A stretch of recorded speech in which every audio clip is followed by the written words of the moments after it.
الحمد للہ رب العالمین والصلاة والسلام علی سید الانبیاء والمرسلین اما بعد فاعوذ باللہ من الشیطان الرجیم بسم اللہ الرحمن الرحیم یا رب لک الحمد کما ینبغی لجلال وجہک وعظیم سلطانک رب اشرح لی صدری ویسر لی امری واحلل عقدۃ من لسانی یفقہوا قولی رب زدنی علما۔ السلام علیکم ورحمۃ اللہ وبرکاتہ۔ پارہ نمبر 26 سورۃ الفتح، اردو ترجمہ اور تفسیر۔ گزشتہ اسباق میں ہم نے آیت نمبر 5 تک پڑھ لیا تھا۔ آج کے سبق میں آیت نمبر 6 سے آغاز کیا جا رہا ہے، جس میں اللہ رب العزت ارشاد فرماتا ہے وَيُعَذِّبَ الْمُنَافِقِينَ وَالْمُنَافِقَاتِ وَالْمُشْرِكِينَ وَالْمُشْرِكَاتِ الظَّانِّينَ بِاللَّهِ ظَنَّ السَّوْءِ، اور تاکہ اللہ سزا دے منافق مردوں اور منافق عورتوں کو، اور مشرک مردوں اور مشرک عورتوں کو جو اللہ کے بارے میں بہت برے گمان رکھنے والے ہیں۔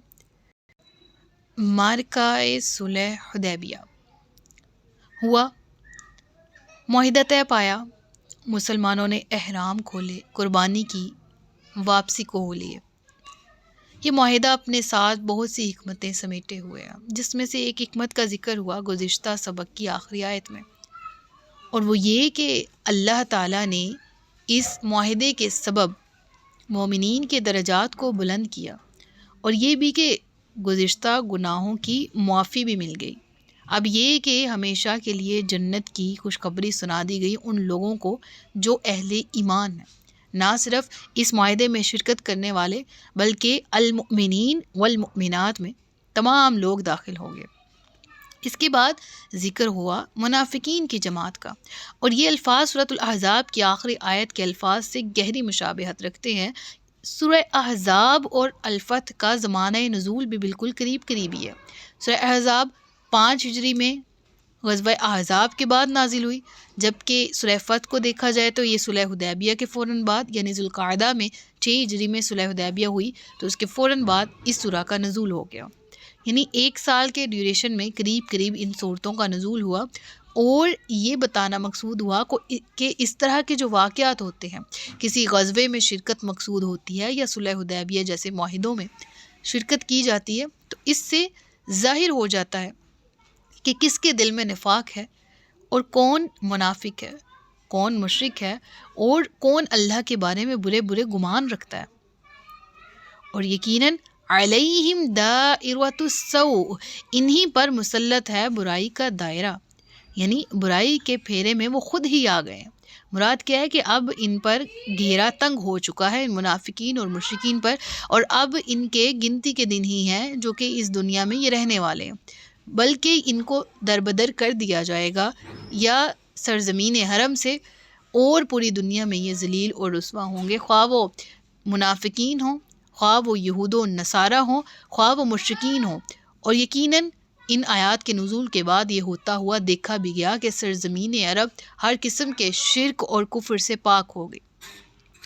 پھر ذکر ہوتا ہے وغضب اللہ علیہم ولعنہم واعد لہم جہنم، لعنت جو ہے نا رب العالمین جہاں ذکر فرماتا ہے، یہ ہمیشہ اللہ کی لعنت ان لوگوں پر قرآن کریم میں ذکر آیا جو کہ اللہ کی معصیت اور نافرمانی ڈٹ کر کرنے والے ہیں۔ اللہ فرماتا ہے کہ غضبناک ہوا اللہ ان پر، اور اللہ نے ان پر لعنت فرمائی ہے، اور ان کے لیے جہنم تیار کر رکھی ہے، اور وہ بہت بری جگہ ہے لوٹنے کی۔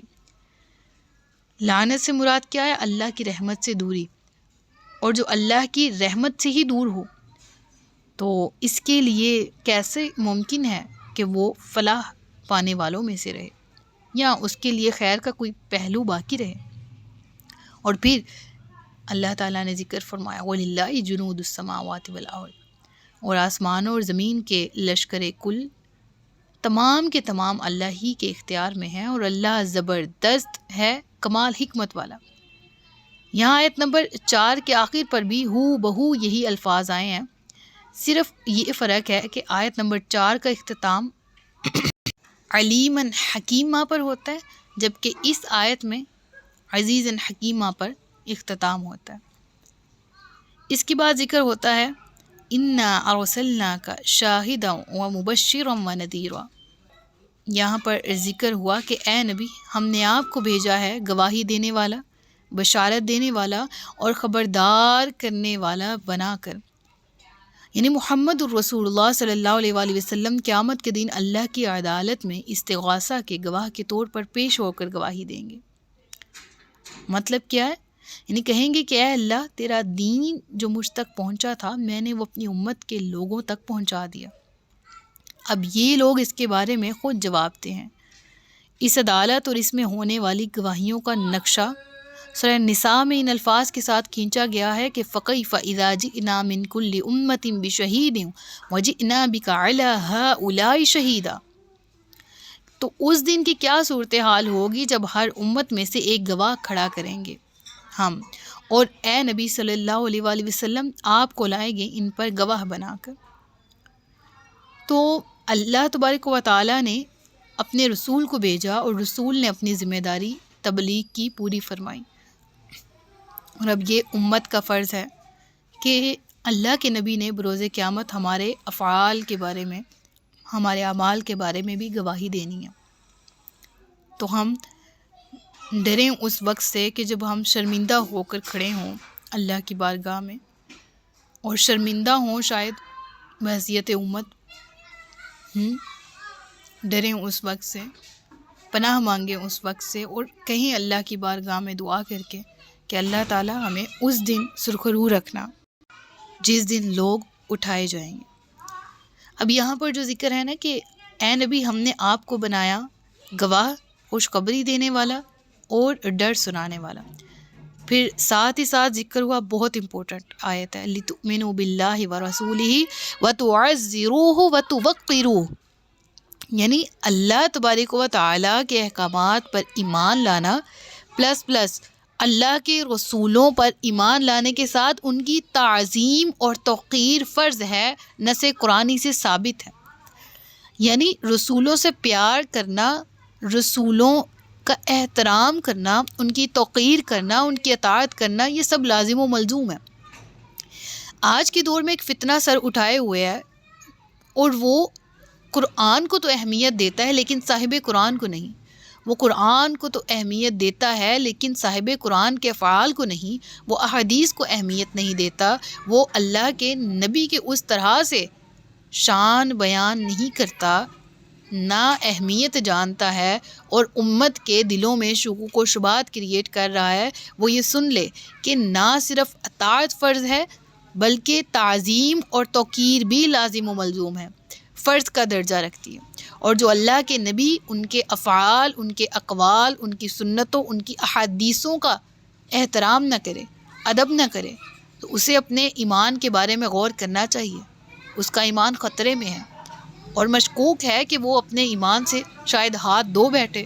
اور یقیناً ایسا ہے کہ جو شخص اللہ کے نبی کے بارے میں برے الفاظ کہے اور دانستاً کہے، یا وہ اللہ کے نبی کے کلام کو امپورٹنٹ نہ کہے، ان کی اطاعت کو یعنی سنت کو امپورٹنٹ نہ کہے، صرف قرآن کو کہے، تو وہ کون سا قرآن پڑھ رہے ہیں؟ جبکہ قرآن میں خود ہے وَأَطِيعُوا اللَّهَ وَأَطِيعُوا الرَّسُولَ، اللہ کی اطاعت کرو اور اس کے رسول کی اطاعت کرو، کیونکہ فی رسول اللہ اسوۃ حسنہ، ان کی زندگی میں تمہارے لیے بہترین نمونہ ہے، ان کی زندگی تمہارے لیے رول ماڈل ہے. تو ذکر ہوتا ہے لِتُؤْمِنُوا بِاللَّهِ، اے مسلمانوں تم اللہ پر ایمان لاؤ، ایمان رکھو، اور اس کے رسول پر، اور رسول کی مدد کرو اور اس کی تعظیم کرو. وَتُسَبِّحُوهُ بُكْرَةً وَأَصِيلًا، اور تاکہ تم اللہ کی تسبیح کرو صبح شام. اس آیت کے پہلے حصے میں ایمان کے حوالے سے اللہ اور اس کے رسول کا ذکر ہے، اور اس کے بعد دوسرے فقرے وَتُعَزِّرُوهُ وَتُوَقِّرُوهُ میں ہا کی دونوں ضمیریں اللہ کے رسول کی طرف مرجع ہیں، یعنی لوٹ رہی ہیں. مراد کون ہے؟ اللہ کے رسول صلی اللہ علیہ وآلہ وسلم. اور پھر ذکر ہوتا ہے وَتُسَبِّحُوهُ، اور اس کی تسبیح بیان کرو. یہاں ہا سے مراد یہ ضمیر کس کی طرف لوٹ رہی ہے؟ اللہ کی طرف. یعنی پہلے دو فکروں میں وَتُعَزِّرُوهُ وَتُوَقِّرُوهُ، یہاں پر ہا سے مراد رسول اللہ کی ہستی ہے، اور وَتُسَبِّحُوهُ یہاں پر ہا جو ضمیر ہے وہ اس سے مراد اللہ کی ذات ہے. اور اس کے بعد بیت رضوان کا ذکر ہوتا ہے، جس کی ڈیٹیلز ہم صلح حدیبیہ کے پس منظر والی ویڈیوز میں جان کے آ چکے ہیں. اور اس میں ذکر ہوتا ہے ان الذین یبایعونک انما یبایعون اللہ، اے نبی صلی اللہ علیہ وآلہ وسلم یقیناً وہ لوگ جو آپ سے بیعت کر رہے ہیں وہ حقیقت میں اللہ سے بیعت کر رہے ہیں۔ ید اللہ فوق ایدیہم، ان کے ہاتھوں کے اوپر اللہ کا ہاتھ ہے۔ اللہ اکبر، اللہ اکبر کبیرہ، یعنی یہاں پر ہاتھوں میں کتنے ہاتھ مراد ہو گئے؟ 3، رسول اللہ کا ہاتھ، بیعت کرنے والے شخص کا ہاتھ، اور اللہ کا ہاتھ۔ اور یہ آیات متشابہات میں سے ہے کہ ہمارے ہاں ہاتھ کا لفظ استعمال کرتے ہوئے ذہن میں جو اسکیچ بنتا ہے وہ انسانی ہاتھ کا بنتا ہے، ٹھیک ہے؟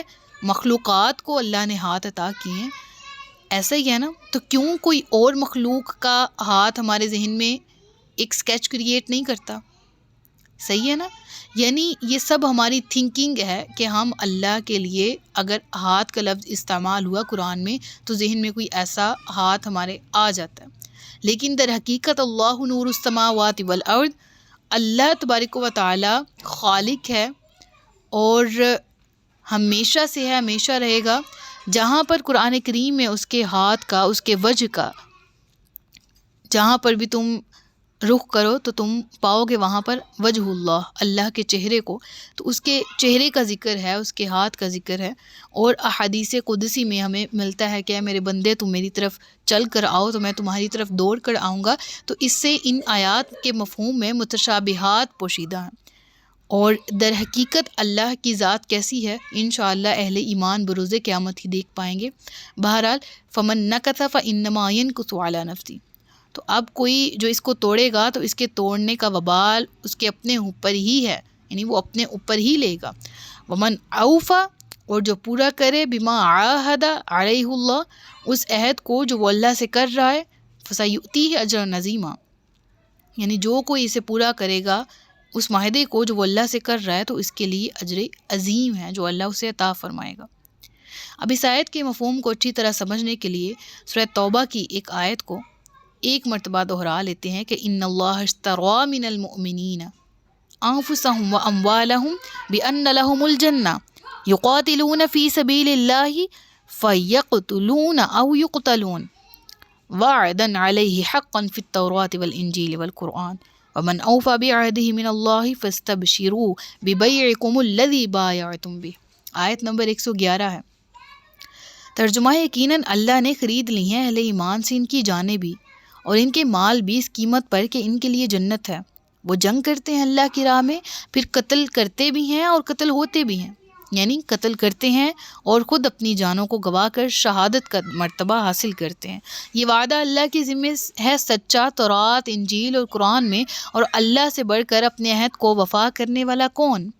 بس خوشیاں مناؤ اس بیعت پر، اس سودا پر کہ جس کا سودا تم نے اللہ کے ساتھ کیا ہے۔ اب ان دونوں آیات کے باہمی ربط اور تعلق کو اس طرح سمجھیں کہ اللہ تبارک و تعالیٰ نے سورہ توبہ میں بھی ذکر کیا کہ یہ اچھا سودا ہے جو اہل ایمان کرتے ہیں اللہ تبارک و تعالیٰ سے، اور یہاں پر بھی بیع یبایعون کا انما یبایعون اللہ کے الفاظ استعمال ہوئے، یعنی لفظ بیعت دراصل بیع سے ہی مشتق ہے۔ عربوں کے ہاں رواج تھا کہ دو گروہ جب خرید و فروخت کا یعنی بیع کا کوئی معاملہ کرتے تو سودا پکا ہو جانے پر آپس میں مصافحہ کرتے تھے، ہاتھ ملاتے تھے، اور یہ مصافحہ دراصل بیع طے ہو جانے کا اعلان سمجھا جاتا تھا، اور اسی لیے ایسے مصافحے کو بیعت کا نام دیا گیا۔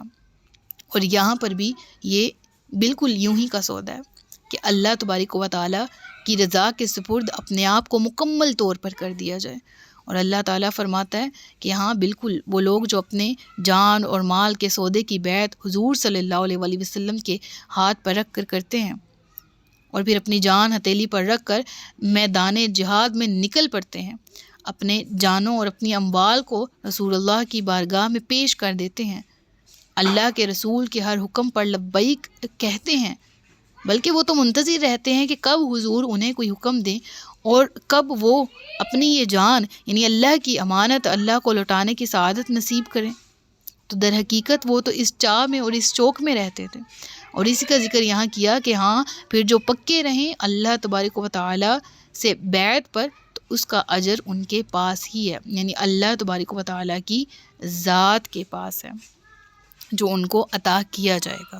اور یہ اثار اور جذبہ ہمیں نظر آتا ہے مختلف غزوات کے موقع پر، کہ غزوہ احزاب اگر دیکھ لیں نا تو دائرہ اسلام میں داخل ہونے پر رسول اللہ صلی اللہ علیہ وسلم سے بیعت ہی تو کی جاتی تھی، اور اس سے پہلے جب غزوہ احزاب ہوا نا 5 ہجری، اس کے موقع پر صحابہ کرام رضی اللہ تعالی عنہم اجمعین خندق کھودنے میں مصروف ہوتے تھے، تو سب مل کر بلند آواز میں یہ شعار پڑھتے تھے، نحن الذین بایعوا محمدا علی الجہاد ما بقینا ابدا، کہ ہم وہ لوگ ہیں کہ جنہوں نے محمد صلی اللہ علیہ وآلہ وسلم کے ہاتھ پر جہاد کی بیعت کر رکھی ہے، اور اب یہ جہاد جاری رہے گا جب تک ہماری جان میں جان ہے۔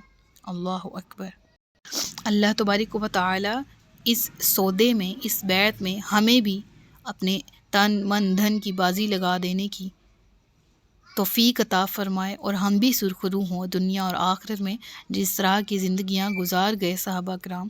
ہاں ہم کوشش تو کر سکتے ہیں نا اللہ تعالیٰ سے کمٹمنٹ کرنے کی، اور کیا ہے کہ اللہ ہم اپنے نفس کی نہیں مانتے، ہمیں اپنے نفس کے شر سے بچانا، ہم شیطان کی پیروی نہیں کریں گے، ہم سپرد کرتے ہیں اپنے آپ کو، اپنی ذات کو تیرے اور تیرے رسول کے، تو ہمیں عاجزین، شاکرین، صابرین اور نیک اعمال کرنے والا بنا دے۔